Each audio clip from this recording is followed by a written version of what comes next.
అందరికీ వందనాలండి. కీర్తన 91 దేవుని రక్షణ గురించి మనకు గొప్ప ధైర్యాన్ని ఇస్తుంది. మహోన్నతుని చోటున నివసించువాడే సర్వశక్తిని నీడను విశ్రమించువాడు.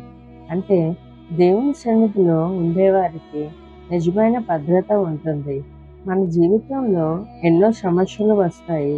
భయం, అనారోగ్యం, ఆర్థిక ఇబ్బందులు మనసులకు కలవరపెడతాయి. కానీ ఈ కీర్తన మనకు గుర్తు చేస్తుంది, దేవుడే మన ఆశ్రయం, మన కోట, మన రక్షకుడు.